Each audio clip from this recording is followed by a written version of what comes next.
So today I want to talk to you about schooling and versus learning, schooling versus learning, programming, etc. So what comes to your mind when you think of schooling?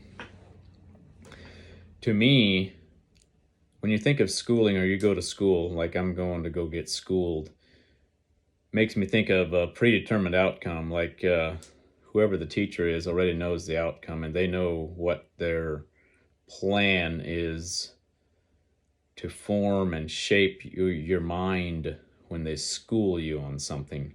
Now, when you think of going to go learn something, I'm going to go learn something. I'm going to go learn how to fly a helicopter. I'm going to go learn how to build a house. When you say that you're going to go get schooled on something, it makes me think of whoever the teacher is that already knows what the outcome is going to be based on what they're going to teach you. When you go to learn something, it makes me think of that you're limitless. The possibilities are endless. So it brings the question of, why do they call school a school? Why do they call it school when you go to school, when you actually should be going to a learning center instead of a school? Whoever came up with that definition of school, is it because they have an agenda in mind? When you send your children to school, why is it not called a place of learning? It's just a question that I've had for years, and I've had discussions about this with people over the years. And if we want to be independent thinkers and think for ourselves and not live someone else's life and be told how to think and etc., and you go to school and then you come out with you might go to college, you come out with a degree, and you come out of college and you have a $200 or $300 or $400,000 debt, but you have no job. So what good is college and school actually doing us if we take that path? If we go past 8th or 12th grade, is it really doing us that much good? Is it really going to make the world a better place, society, etc.?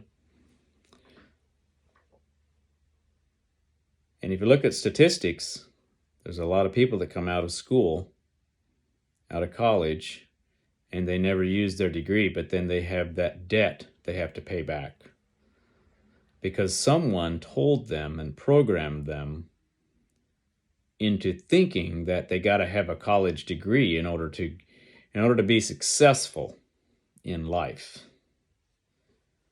What if that's not really the truth? What if we could undo that way of thinking? I mean, now, me, myself, I'm a successful business owner, have had my own business for 25 years now, construction business. And I personally have an 8th grade education, growing up Amish.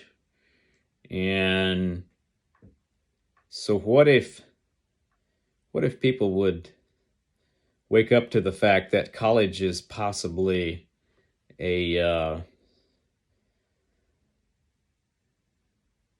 not as important as what we were taught that it is?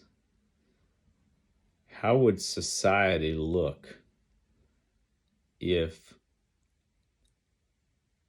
people would not go to college? How would society look?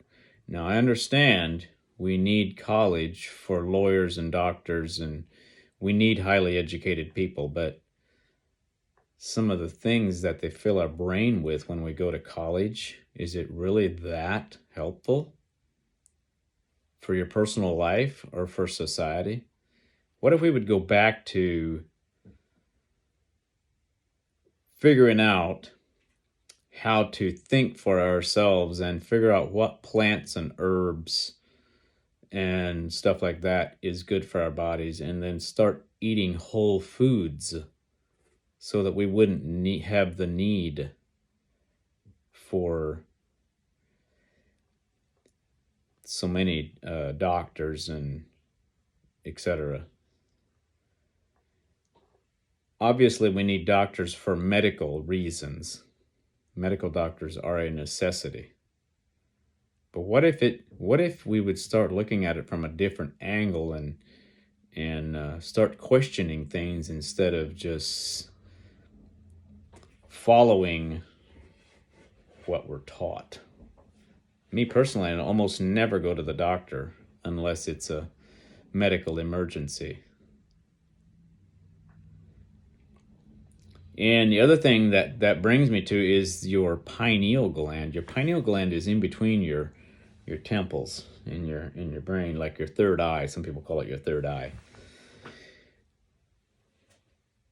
If you do some research on that, the food and all the other things that we put into our bodies are sometimes they go in, the food and all the bad things that we put in our bodies go in there, and it calcifies your pineal gland and makes so that your pineal gland doesn't work and function properly to the point where we can't be independent thinkers, because our brain is clouded and our pineal gland is clouded with gunk and stuff that makes so that there's not proper blood flow to our brain.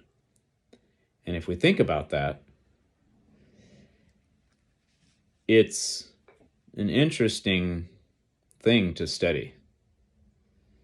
And I would challenge you today to go do some study on that. And there's some ways that you can go in and open up your pineal gland to where you can function better for yourself and start becoming an independent thinker instead of following what society wants you to follow. Maybe if we would start thinking about some things like that. I mean, you can go listen to certain hertzes on music from the research I've done to help open up your pineal gland, and eat certain greens and stuff from plants like comfrey leaves, and drink comfrey tea and cilantro and spinach and all those things to help